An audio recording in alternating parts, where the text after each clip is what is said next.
0617 hours, local time. The USS George H.W. Bush is transiting the Gulf of Oman on a routine patrol. Suddenly, early warning radar paints 48 Iranian Shahed drones inbound hard from the southwest. Let's look at the threat profile. The lead drone is 12 kilometers out, closing on the carrier at 185 kilometers an hour, packing 50 kilos of high explosives. But the Iranian drone operator piloting this lethal swarm had zero intel on the new hardware bolted to the carrier's flight deck just 3 weeks prior. Without any kinetic warning, that lead airframe simply tumbles into the Gulf. No detonation. No missile launch, no exhaust streak, no defensive flare. Just dead aerodynamics taking over, followed by a splash. The asset that dropped this target is something the U.S. Navy spent 10 years developing.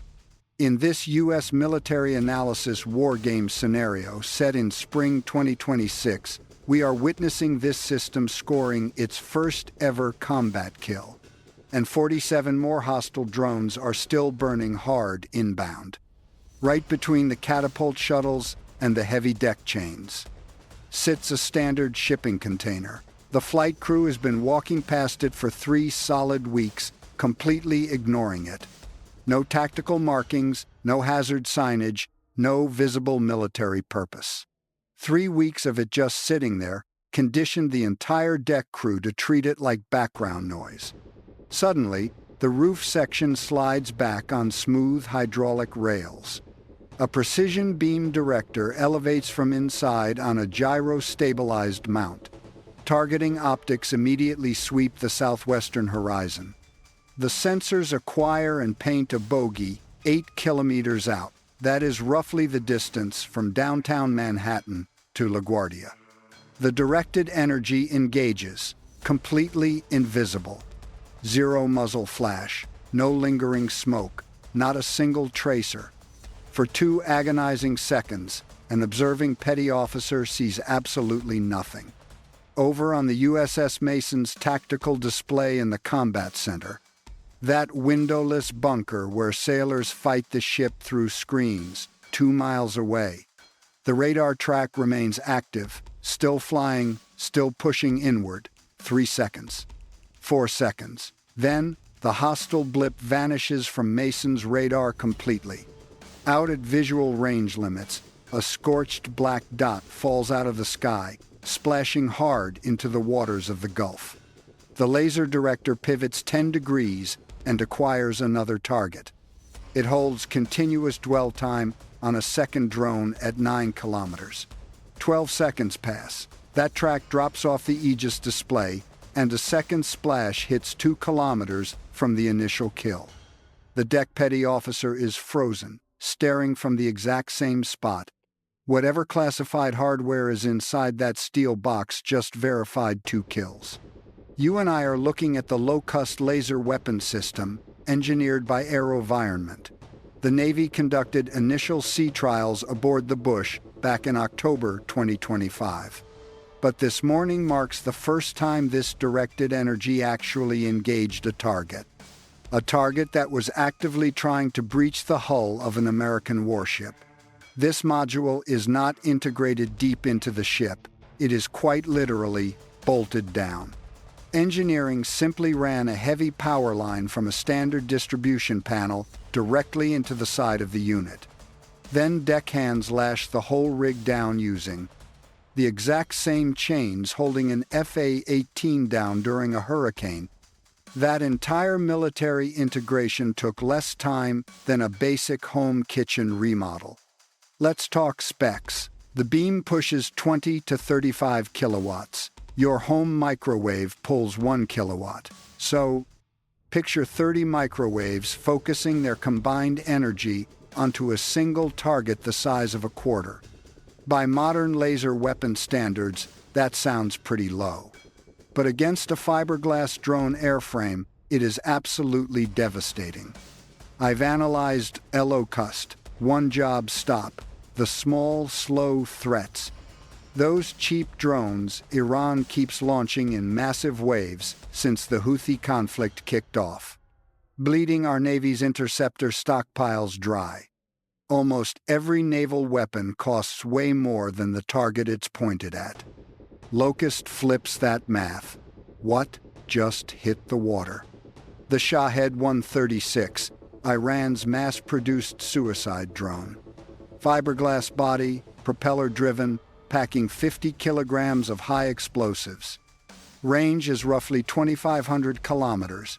That is New York to Denver with fuel to spare. Iran builds these for $35,000 apiece. They are slow, dumb, and lawnmower loud. Their real tactical edge, they pump out 1,000 monthly. Locust fires for roughly $1 a shot, just the cost of electricity powering that beam. While those enemy drones it just splashed cost 35 grand each. In US military analysis, this is the magic. Spending $1 to vaporize $70,000 of Iranian hardware. 2 targets down. Total ammo cost, $2, less than the deck crew paid for coffee. Right across the deck, a petty officer steps over a massive power cable routing from a distribution panel straight into the container's side. I can tell you that cable is running hot. Inside that box, heat exchangers are working so intensely that you can actually feel the vibrations through the surrounding deck plates. Now look closely with me at that power feed entering the unit. That is the complete installation. You don't see any costly dry dock time here. 0 hull modifications, and absolutely no new wiring runs across the warship. Usually, integrating a new weapon demands a yard period that drags on for months and burns. Through hundreds of millions in shipyard contracts, long before the system ever fires a single shot. The Bush isn't scheduled for its next major overhaul until the early 2030s. Meaning we had 0 schedule window to squeeze a new defense weapon into. So naval commanders simply bypassed the problem entirely. Now the result is sitting on deck, swatting enemy drones for $1 a shot. Think of it like snapping in a window, a C unit, instead of tearing out the central air. Less power, way less work, but it's active tomorrow morning instead of 2031.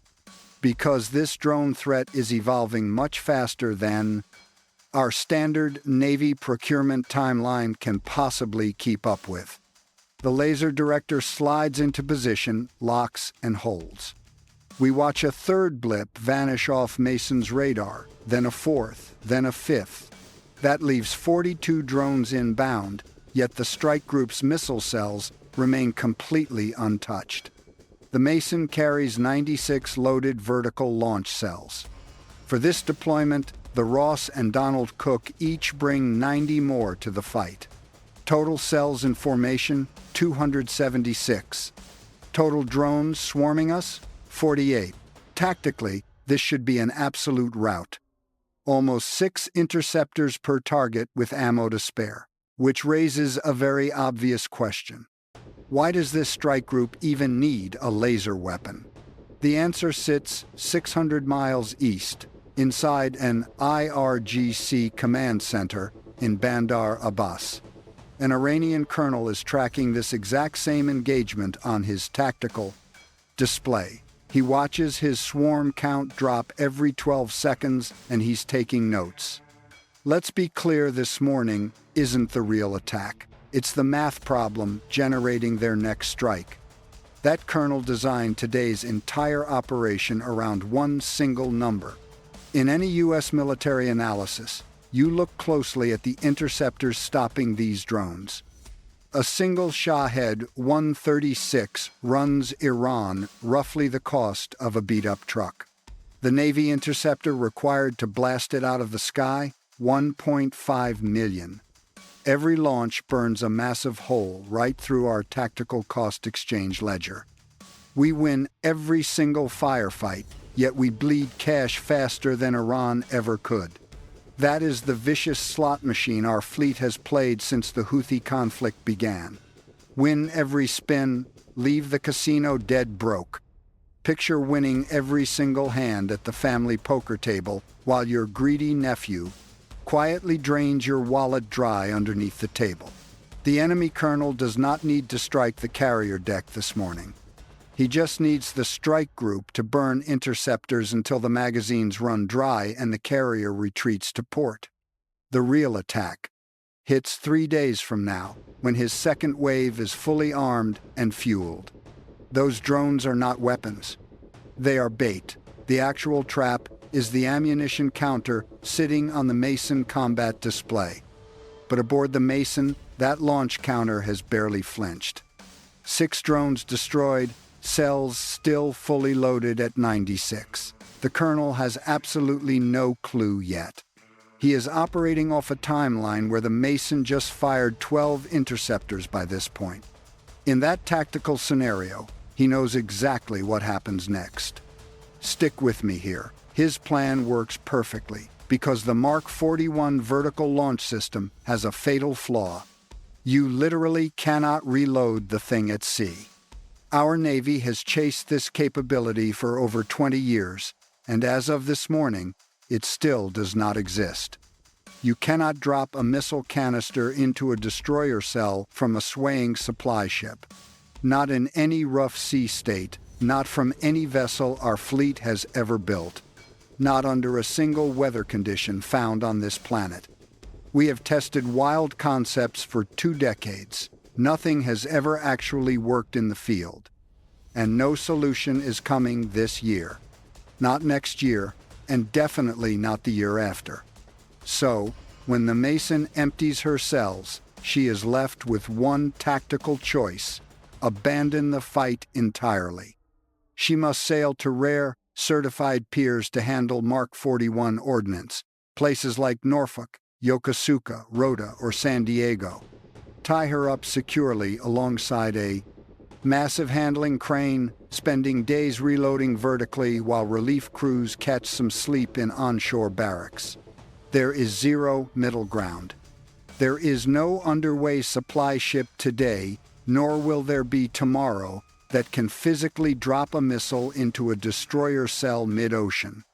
It is exactly like owning a car that only takes gas at 4 specific dealerships worldwide. And the absolute closest pump is 2 weeks away.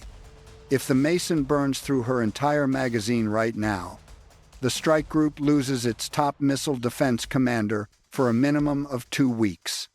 By that point, the 3-day strike window has violently closed.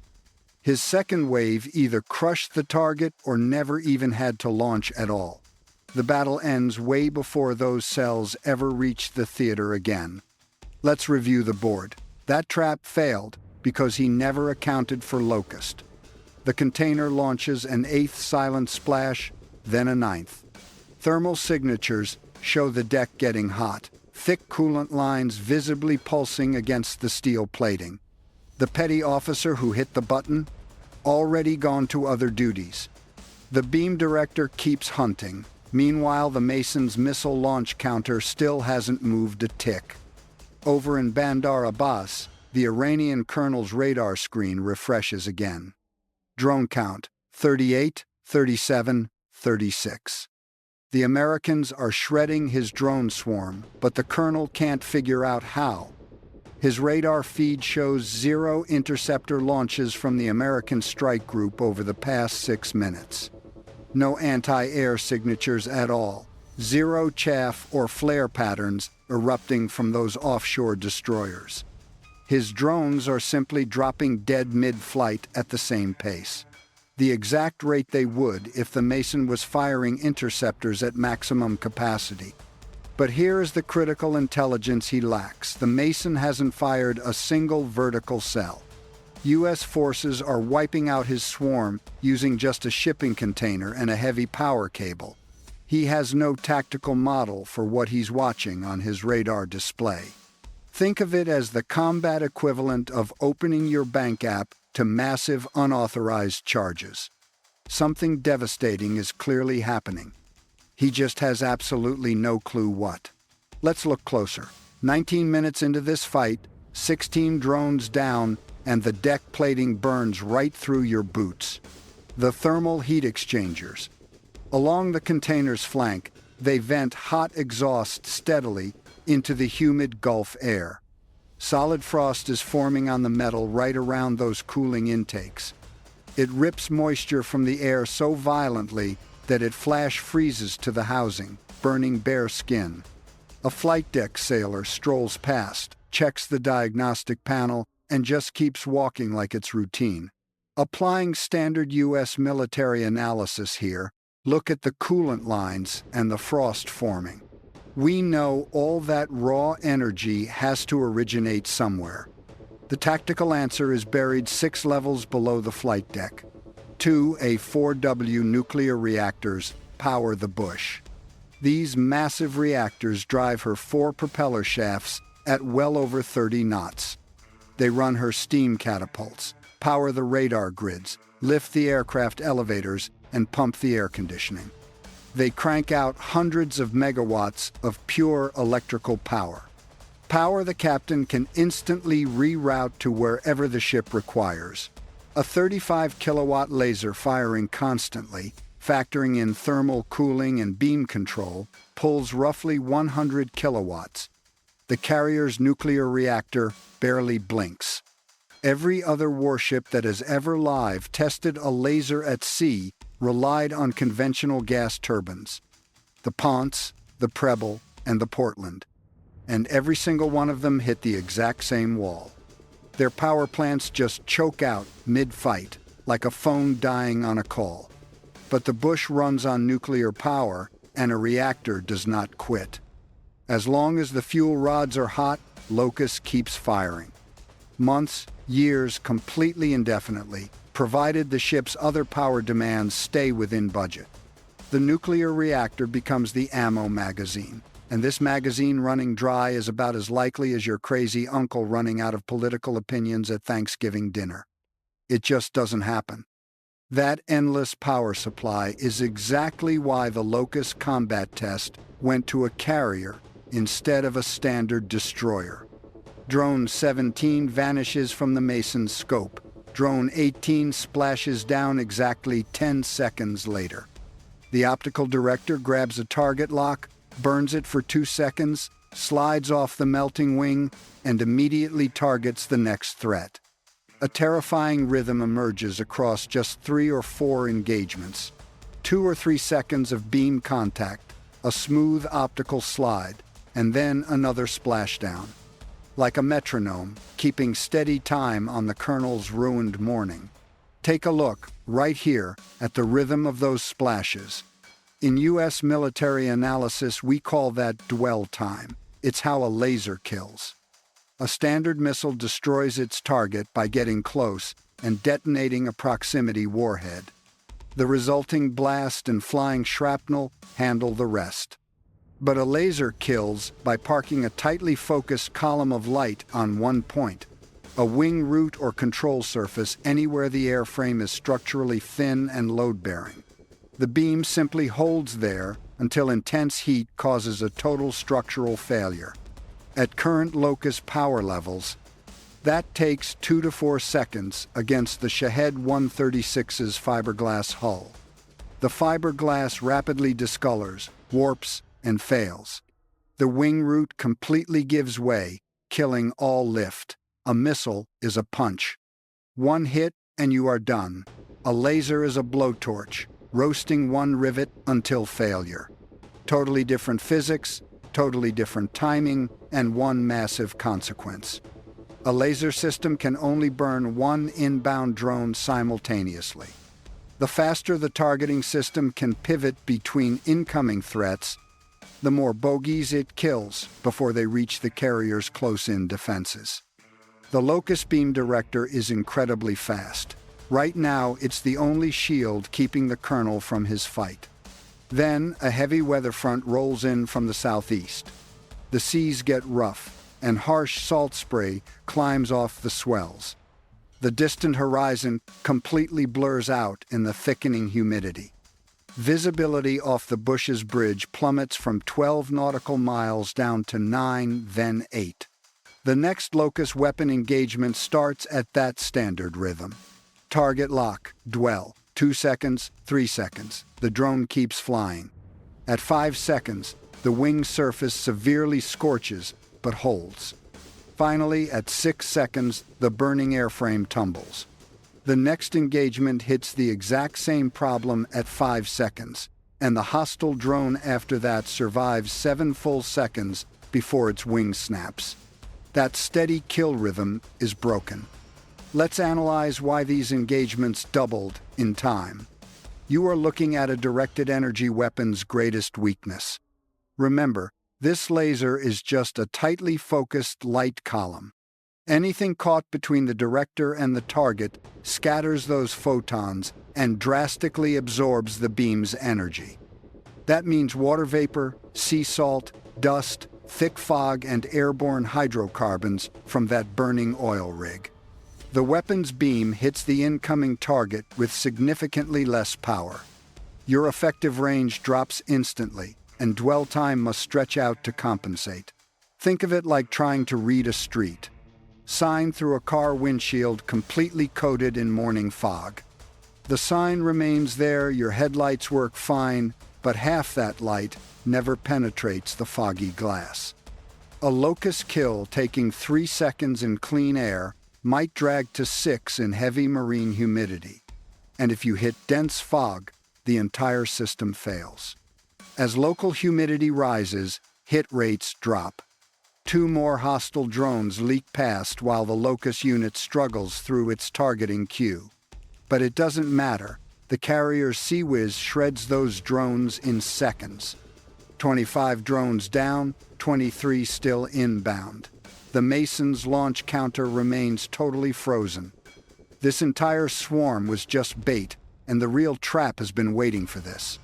Down on the Colonel's tactical display, that drone count plunges far faster than his model predicted. Our adversary sees a new American weapon, but frankly, he doesn't need its specs to launch the next attack phase. The launch order is given. 2 fresh contacts hit the Mason's Spy-1D radar, the destroyer's main air search system.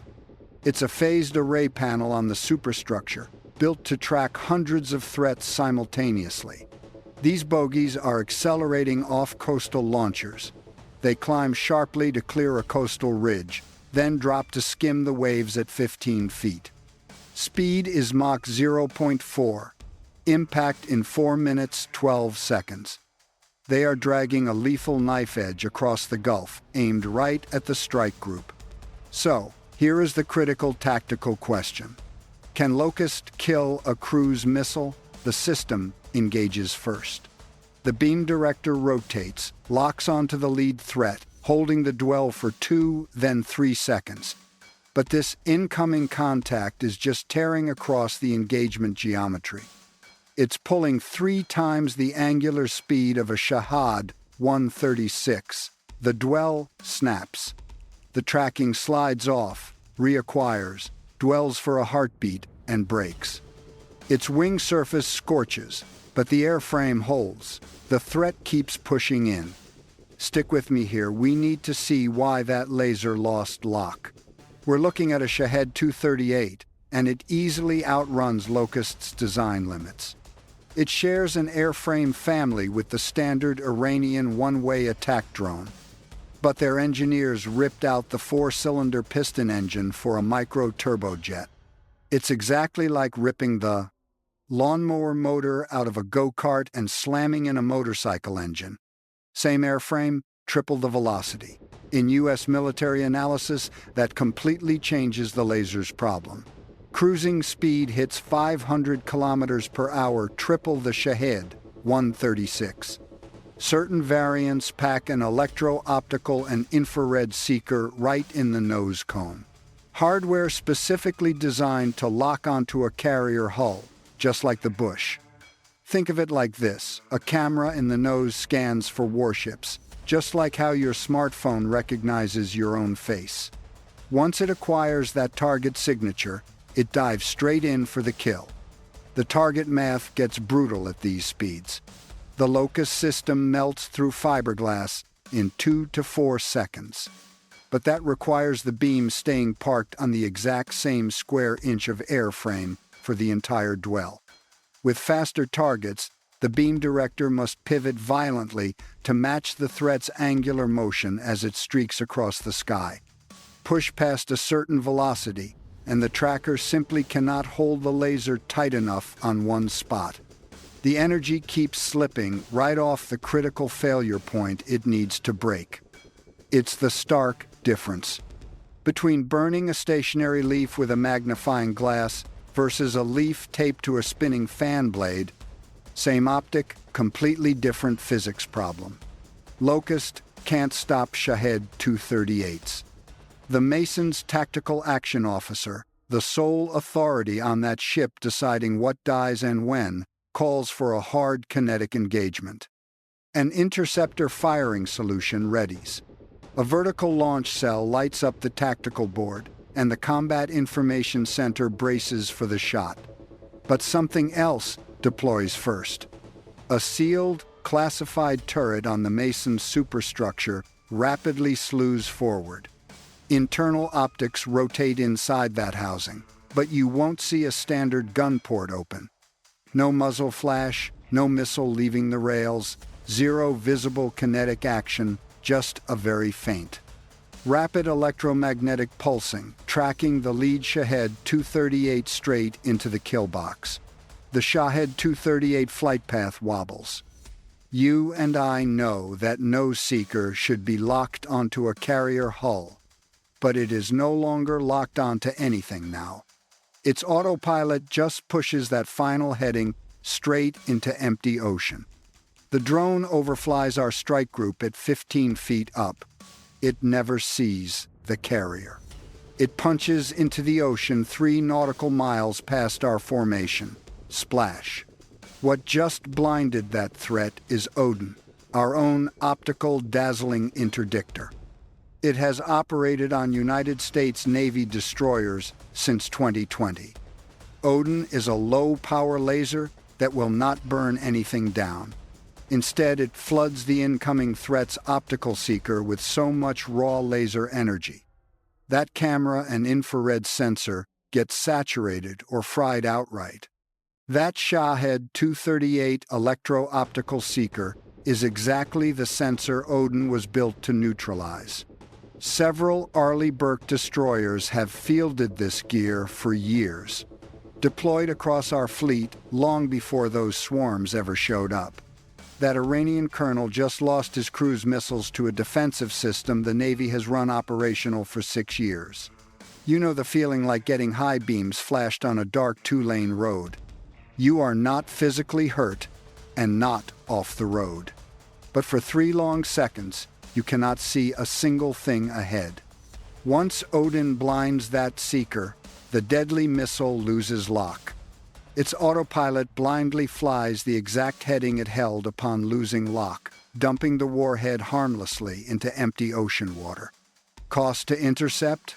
$1 of electricity. Back in Bandar Abbas, the colonel watches both contacts vanish from his display. He built today's entire strike package around those 2 missiles. He assumed we would burn 10 costly interceptors to stop them, and he counted on at least one weapon finally bleeding through. We burned 0, and he still cannot comprehend what happened. Enjoyed this U.S. military analysis? Then watch our next breakdown on new Navy weapons. Stay frosty.